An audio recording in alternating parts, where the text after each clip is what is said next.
Where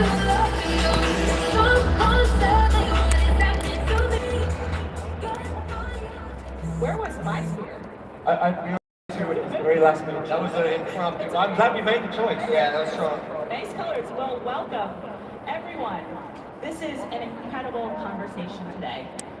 These guys don't need any introduction, but in case you've been living under a rock, we have Payne of One Direction fame, started all the way back with X Factor in 2008. And Logan Paul, one of the biggest social media influencers in the world, with a reach of 66 million and a boxer to be reckoned with. Now, these men have done so much, but we're not here to talk about all of that today. Today, we're going to talk about getting really famous really fast. Now, when Gary asked me to do this, I was like, really?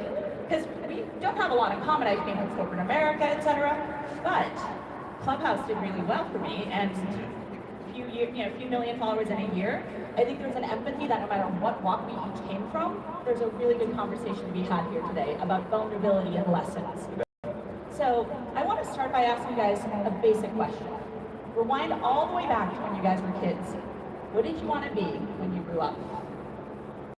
To be honest with you, I wanted to be a fireman. Which is kind of the kid's answer. I mean, I can remember actually going into a career choices thing in the library at my school. And they said, what do you want to be? Pick three things. I said, I want to be a fireman, I'm going to work in a factory, or I want to be a pop star. Yeah. And the woman said, okay, well, we'll put pop star very down the bottom. So you said pop star? Yeah, I did. Careers day, yeah. But it was more, for me, the one thing I've always struggled with is whether I did what I did to make my family proud, or there was something I actually wanted to do. So you wanted to be famous? Not famous in the sense, no. It was, to be honest with you, of a night time when we would be at home, my dad would watch X Factor, and then he would say to me, oh, we'll get you in from Simon Cowell one day. And that was always the aim. I had it drilled into me from like the age of 6. Yeah. And fast forward however many years, it's like, I don't really know if I chose my job myself or I just did it because I wanted to make my dad proud, which I'm equal with both. Good. Logan, what about you? What did you want to be? I wanted to be everything.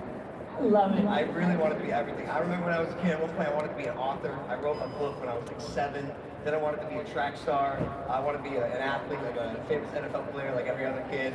Veterinarian and content creator, actor, all these things. And ironically, because of the foundation that I was able to build via social media, now, and I say this with privilege, I get to do all the things that I like ever wanted to do, you know? Amazing, and I think your resume now does reflect doing a lot of different things. Yeah. So what was your first job, and what was the last job you had before you do what you do now? So I've always technically been self-employed. I started a landscaping company when I was, I think, 13. I would go around and hand out flyers, and then I'd recruit other kids in the neighborhood to go mow lawns, and I'd take a percentage of the lawns that they mowed. So You're a mogul from I've been building a businessman. Yeah. For me, I mean, I only did work experience, but I engineered airplanes, so I built like fighter planes, I built 747 wing set, loads of stuff. And I was there for 2 weeks, and then in the middle of that, I auditioned for X Factor for the first time. So I suppose my first real job was One Direction. Oh, fighter jets to pop star. I mean, it was a really funny one. I was doing a charity poker game with Brian Cranston, and he asked the same question from the table. And everybody had these jobs, and he was like, it got to me, and he was like, what was your first job when you were 14? I was like, well, I was in One Direction. He was like, well, that beats the paper round. Not too bad. Well, talk me through from that first job to each of your journeys, right? This is about getting really famous really fast. So, from that first job, how did you guys get here? Liam, or Logan? Basically, I don't know if you guys have seen X Factor, it's very much like American Idol. I went on at 14, and out of 182,000, I got down to the last 24. And then the show let me go. I had dinner with Simon Cowell, and he said, come back in 2 years, and we'll do whatever. But then when I went home, I was already so famous in the area that I was in. Like, I still had a hole in my shoe and got the school bus, but everybody knew who I was, which was really complicated as a kid. And then 2 years later, I went back, I auditioned, and then I ended up in the band. When he said, come back in 2 years, what went through your mind? Was it like, yeah, I'm coming back, or were you devastated? I hated him, no I'm kidding. He was like, go back and get your education, like you're not quite ready, sort of thing. And they actually changed the age range on X Factor that no more 14-year-olds could go on. So yeah, it was a crazy 2 years. I went around and did a load of gigs myself and did some fun stuff. And you know, I kind of watched, in a way, my fame dwindle quite early, because if you haven't done anything for 2 years, you were just on TV. Like, yeah, you were really famous, but then 2 years later, you're not so famous, and you also haven't gotten anywhere. So that was quite complicated as a teenager to deal with. I can imagine. Is that part of the reason why they don't allow 14-year-olds on the show? Because it's Yeah. such an emotional journey? Yeah, I mean, listen, I went back to school, and I was sat in, like, I don't know, Spanish class or something. I was thinking, no, I don't believe in school. My grades went down, because I was sure of what was going to happen. Like, you have someone like Simon Cowell tell you, you know, you're going to be a pop star. At 14, you probably believe that, right? So yeah, I mean, my grades went down. I was a terrible child, let's say. But yeah, I managed to get it all back up, and it's like it does disturb you a little bit. And I think being young and being famous is a hell of a lot to deal with. I think we see it in a lot of our celebrities today. You know, I'm sure you'd agree. It can be quite crazy. It can blur the lines. Yeah. Well, being young, but also having it come so fast too. Mm-hmm. Right? To your point, being on TV, that's immediate. Yeah, I mean, it was wild. Like I said, I went back to school and I was told no on the show. And then, like, the next day I'm playing on a field at the back of the school. And there was an all-girls school behind us. And then I just suddenly saw this rush of children coming from the other school. And then I was banned from that field for life from school. So, like, just things like that was, yeah, it was weird. That's Logan, your journey. I have so much respect for people who take the leap and really go for it, especially when it comes to what they want to do in life. I have been operating on a bit of a cheat code because, truthfully, I'm not sure that I can say I took the leap when I was younger. I would always have a case study for something that was working, and then behind the scenes building the thing that I really wanted to be doing. So when I was mowing the lawns, and you know, making 20 bucks a lawn and trying to fill up my gas tank every week, I was also making videos. And I happened to be born into a generation, obviously, where social media exploded, and there was the rise of the influencer, if you will. And so I had been making videos for a decade before I discovered Vine, and my peers were getting famous doing something that I had been doing, and I was already like, not amazing, you know, like I've had my very fair share of cringe content, but it was built in the background while I was doing something that proved to be a little more stable.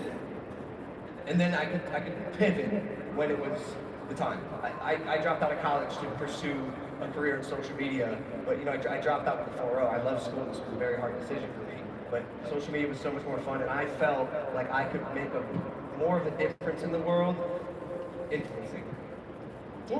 Why do you say that with a cringe on your face? I hate the word influencer. I know. I hate it. Kind of I hate it, but it's creating influence, whether it's to 3 people or 3 million, right? I agree. I agree. There's just, the space is so vast, and creators differ in so many ways, and sometimes there's a negative connotation with influencer. Although, factually speaking, yeah, like we exude influence. So I always start out that way, though, doesn't it? It's no. kind of weird. You don't start out thinking I'm going to influence people. It's like you. I mean, that wasn't the goal, right? Yeah, exactly. This is actually interesting.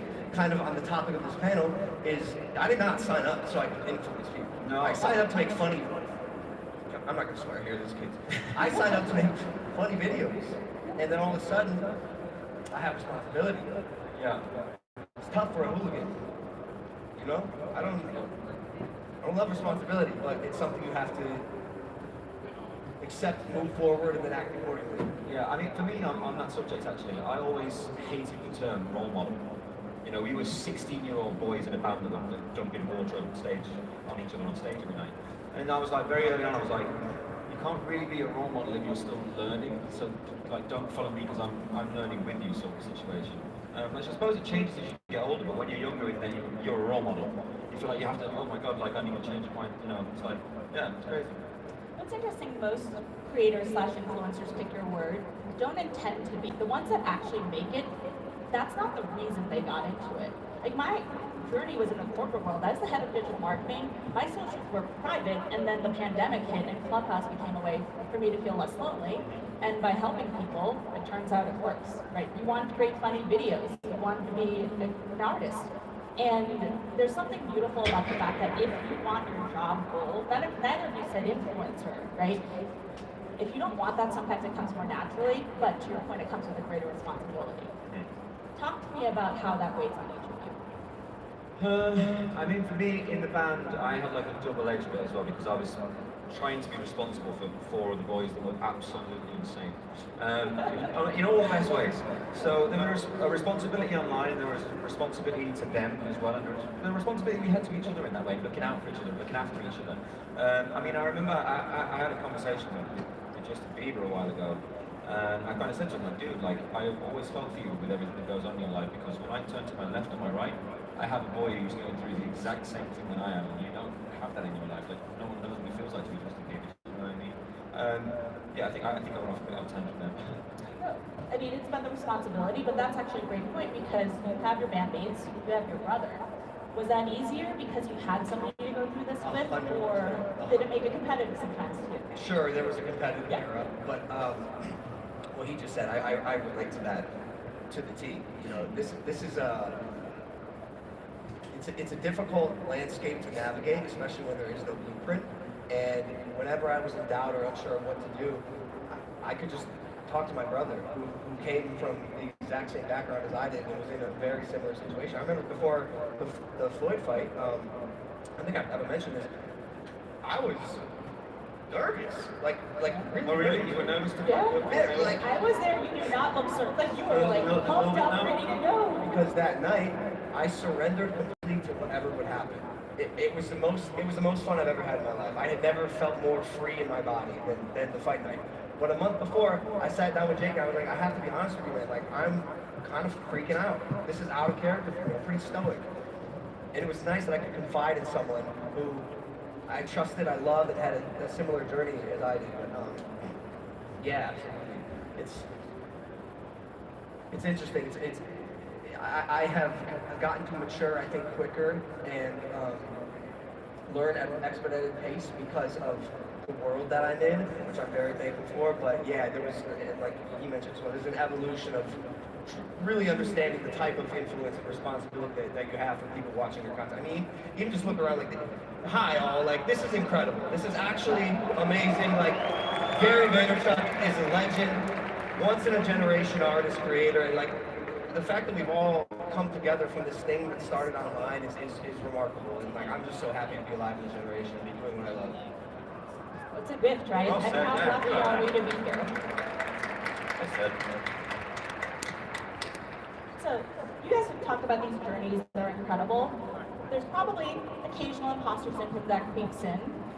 What is that like? And at which point in the journey did you finally, maybe not put that effort to the side, but it clicked and I was like, wow, I'm famous. There's gotta be a moment, right? Like, we're on TV, so maybe that's a little different. Like, for me, I was still doing speaking gigs all of a sudden, and then I got recognized in the streets of Mykonos. And Clubhouse is a 1-inch profile photo. That's weird. Yeah, that's crazy. When did you guys click and said, wow, I'm here? I mean, one of the most wild moments I've had, I went to Namibia for a TV show, and I was dressed as Indiana Jones, so I don't look like Indiana Jones, but the best effort I could make. And we drove from the airport, and it was like an 8-hour drive from the airport to this campsite where I was sleeping on the floor. And as we're driving through, we get to a petrol station. It's in the middle of the desert, right? There's nothing for miles. And as I walked into the petrol station, this guy turned around to me and went, "Hey, One Direction." And I thought, where the hell can I go? Like, what is this? I'm Indiana Jones. No, you've been wrong. And for me, that was a moment where I was like, wow, like, really made an impact worldwide. You know, I'm in Africa now, and it's like, I'm in the middle of nowhere, and someone's just noticed me as cheap Indiana Jones. My life's strange. I've always been super harsh on myself. Like, the idea of being famous, to me, growing up was foreign. Then all of a sudden, I started getting recognized slowly. But like, there's levels to fame. You know, like he experienced an extreme level of fame very early, and has continued it. I've had a real gradual build-up. So when I started to get this happened. Honestly, after Jake and I started boxing, I think there's a little bit of different respect that you have to earn when you get in that ring in combat sports. But when I started to get recognized by my peers, people who I respect, him. I just saw Seth Green backstage. By the way, he was going to maybe offer to fight you, and then he got a little scared. He's like, I'm gonna challenge him to a hug-off. So he's waiting for you for a hug-off. He's gonna join the queue. He wants to hug. He wants a hug-off. In line Not a to join the fight. queue. But yes, he's back. But it's weird. After it happened, like Seth Oker, this is the guy. My manager and I just start laughing. We're like, this is an odd life. I have imposter syndrome too. Yeah. And I don't know when it's gonna go away. It's just weird. Do people always try and fight you now? Obnoxiously, yeah. Yeah. Damn, I was one of those people. I'm gonna tag you. I reckon we can do it. Use those shiny shoulder pads. Like, Right? These are weapons. No, but that imposter syndrome, and thank you for being honest about it. I don't know if it ever really goes away. Like, I've been moderating panels this whole time, and I'm like, I can't believe I'm on stage with these guys. Like, what do I say? Right? Well, you're very good at what you do, and I think You guys. thank you. And I think at the end of the day, like no matter what we think about ourselves, like there is a like you can point to a thing and it's sort of like that makes sense. Weird to me, but like yeah, I do some things that evidently some people care about. Yeah. I mean, I think even on every level, people experience that throughout life. You're kind of like drifting on through like, what the hell are we doing here, sort of thing. And yeah, for me, it's just like I've done so many creative things in my life. Almost like I feel like I've lived two lives in a way. But imposter syndrome, yeah. I mean, I can't get into the habit of waking up every day and thinking I am in pain. I must do amazing things. Like I'm just not like that. Like I wake up in the morning with a groggy head sometimes, and I'm like, I'm feeling really like. Most times I sit on the couch with my bro and I'm like, I really can't be bothered to go here today. Like, I'm such a lazy person. But it's like, it's hard to get into that frame of mind. You know, for some people, I tell you what, actually, what sent it for me. My son, he's 5 years old, and he's obsessed with Ed Sheeran in the weekend. And me and my ex-partner had asked Ed to do a video for him, and I got to watch a video that I'd done for people for many years, and the impact it makes. And it was the most special thing. And finally clicking, I was like, I get it. So now every time I spend time with anybody around here, anyone who's met me, kind of like, I want to give everyone 4% of my time because I know whoever it's for, it's a very special thing. And that's the best bit about our jobs more than anything, I would say. The cool stuff we get to do singing on the stages, you know, making people connect with each other was a massive thing in one direction. And it was the first time we ever had worldwide trends on Twitter. That's why I believe it went as far as it did. But then people would come to me at concerts and say, oh, I met my best friend for the first time today. She's from Portugal, and we're in the UK. Like, that's the best. Yeah. Well, maybe that imposter syndrome, a healthy dose of it keeps us humble. That's not so bad. Now, we're at VCon 2022, first ever in history, so I'm remiss. Yeah. I'd be remiss if I didn't ask you about your NFTs and your journey, because that's the one thing I think that's bringing a lot of us together, whether you're deep in it or just simply curious. I mean, you guys add another hype into all of your jobs that you have. Talk to me about your projects. Well, I did a project, and it was actually the first voiceover Gary did even before V-Friends. And the conversation started like this. I Zoomed Gary, and he answered the phone and was like, right, you've got 15 minutes, don't ask me to do an NFT. And I thought, oh shit, that's why I'm here. So we started talking. Anyway, 45 minutes later, he's like, yeah, I'm going to spit some fire on that NFT. And I'm like, this is great. So he did it for us. We had Zed make the music, and the project was about mental health. It was to do with COVID, and it was also funny enough to do with fame, and it was really great for me and Zed to connect on a level. And much like this conversation we're having now, and if you look through the pieces that we have, I mean, my favorite piece that I did is the guy kind of lying on his side, and there's a spotlight on him when he's trying to sleep. It kind of hits a raw nerve with me. I don't know if you've seen it, but I think it would hit one with you too, and it's called Always On. It's like there's cameras flashing in the background, and he looks so protected, and just like, it's like there's a fragility about it, also with fun. So, I mean, all my projects are based around mental health. The next one I'm doing, I need a magician, a mechanic, and a 3D mapping projector, which sounds like the start of a really bad joke. I promise you it's going to be amazing. I bet there's someone here who can do that. Yes. If you would like to see me, I'll be over here somewhere after the show. Okay, let's hear about yours. So I'm actually in the middle of what I believe could possibly be my magnum opus, NFT project called 99 Originals. And hey, let's go, let's go. So I launched something one time in history. Literally, this market is trash, but I'm so proud of the project, and I had to get it out there. And if I'm being honest with you, we're barreling through the market, the bear market. We've released, I think, 11 NFTs thus far. So basically what I did was I traveled the world with a Polaroid camera for 99 days. I traveled 85,000 miles, took over 4,000 Polaroids, hand-selected 99 finals to mint as NFTs, where the buyer of the NFT would get the physical one-of-one Polaroid. Half of the money that is made from photos goes into a community treasury that will be controlled by what's called the Originals DAO. You'll hear more about DAOs in the upcoming years, decentralized autonomous organization. So the holders of the Originals become a part of the Originals DAO and then can have access and decide what to do with the funds. Like I said, I am so proud of Project Success. We're releasing one per day, every day for 99 days via auction style on originals.com. And I'm about to do something that means a lot to me. Today, if you've been following the project, we haven't released the original of the day yet, because I knew I was speaking here at VCon, Gary Vaynerchuk's conference. Give us an alpha. Gary V has been monumentally inspirational and motivational in my life, and I had the pleasure of visiting him and giving some notes and feedback on the project while I was creating it. And I have yet to give a proper thank you to Gary in a way that means a lot to me and in a way that I hope means a lot to him. And so the original of the day today, original number 5, is a photograph of Gary and I that we took in New York City, and I want to gift it to Gary Vaynerchuk as a thank you for everything he's done in my life. If we can show the photo on the screen. He's not here right now, but thank you, Gary. I am so excited to have you a part of the Originals DAO. And there's so many things in that photo that mean so much to me, even just the memorabilia in the back is so cool. And Gary, I love you, man. I'm gonna give you a big fat hug after this conference. You've done an amazing job, and honestly, like, I think Gary probably means as much to me as he does to everyone here, so shout out Gary V, and yeah, let's build this project. Well, I commend you for launching during a bear market, but it's actually, I commend everyone for showing up here.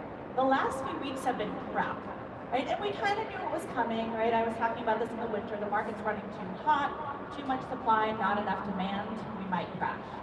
But guess what? The projects that launch now, the people that show up now, are the ones that are going to make it, because they believe in the future. They're not buying the hype. They're not selling the rumors. They're here to stay. So when you believe in moments like that, when you believe in people, the things that we can create together, I think it's the best time to be launching real projects that have longevity, right? Because the noise falls away. Those who build in bear markets and survive, I believe, will ultimately be successful. Well, 2001 crash with the .com. What came out of it? Facebook, Google. 2008 mortgage crisis. We got Uber. We got Airbnb. Yep. We're at the next cusp of that technological revolution, and we're building here. Yep, absolutely. Okay. Quick rapid fire question, so lighten the tone a little bit. What's the weirdest place either of you have been recognized? Maybe you. Maybe you. It's gotta be bathrooms. Like, you know, like while, like while you're peeing. I know while you're peeing. Yeah. I see dudes taking their phones out, and I'm like, I tell them, yo, it's not gonna work. It's not gonna work right now. Like, just, do they literally come when you're in occasionally. I mean, like, not anymore, ever since I started boxing. But yeah, it's weird in the bathroom. All right, good to know. Do not approach this man in the bathroom. Please. What's the coolest thing you've gotten for free? Oh, for my 21st birthday, I got a Marvel statue of Iron Man off him, which is pretty cool. Oh, that's cool. Yeah, it's pretty dope. Yeah, huge. It's great. Kids must love that. Yeah. I get to bum private jet rides from billionaire friends. Okay. Oh, I can beat with that. Wait, let's put the Iron Man on the jet. Right, if I put my and Iron Man suit on, I'll race you. Free private flights from powerful friends. That's pretty cool. Not too bad. I'm doing it wrong. I know. You Trying gotta to get Iron bum Man. your friends. This guy. I love your friends. You'll know my friend. Let's go. What was the biggest splurge purchase you made and you regret it? Yeah, I do regret it a little bit. I bought a house in LA because, like, in a way, I was watching this total going up in a bank account every day, and I was young and dumb, so I was like, I want to know what it feels like to win the lottery, but I want to see it. So I bought the biggest possible house that I could, and then stood in it, and I had this really lovely moment, and then realized, oh shit, I've got to pay for all this. Yeah, I bought a $5 million Pokemon card. But you don't regret that one. Huh? You don't regret that one. Hell no, that's my That's prized right. That's right. Yeah. Okay, I'm going to close with this because you guys have had lives that people only dream of, and there's so much more to come. If we fast forward all the way to the end of life, and you've gotten everything you wanted, you've accomplished everything, what's the one thing you want to be remembered for? Honestly, just being a nice guy. Like, I'd rather be known for being a nice guy than anything else. And thank you. No, I honestly like I said, since I saw the video of my son and what it does to people, for me now it's like trying to give everybody the time they deserve with you. If you know if that's the thing they're excited about, it doesn't matter what they say or what they do. You just got to give your time and effort into those people because it comes back. So yeah, I'd rather be known for being nice than anything else. Can I give you two answers? Yeah, break the rules. Personally, I know. I want to change the definition and what it means to be an artist. I think there are so many different ways to create, and artistry is evolving in such a beautiful way. And as someone who does a lot of things, I do, at the end of the day, consider myself an artist. My canvas just changes. Number two, I really want to be remembered as a great father. When that day comes, I want to be a good dad because I hope to raise kids who do way more important things than I've done. Now, I've asked that question to a lot of people, Edward Snowden, Paris Hilton, Floyd Mayweather, etc. And it's never about what they do for a living. It's the impact you want to leave in the world. Thank you. What would you want it to be? For making the world a slightly better place. I didn't come in to create content for followers. I came to help people. So when you talk about talking to every last person, we've tried really hard to do that because if they show up, that means we've said something that matters. We've touched them. That's the only reason I'm really in it. I think that's why you guys are in it. We want to help people. Yeah. So if I leave this earth and I've made the world slightly better, if I've motivated people to take the leap and go take that challenge on, then that's my North Star. If I die tomorrow, I'm perfectly happy with that. Guys, William Payne, Logan Hall.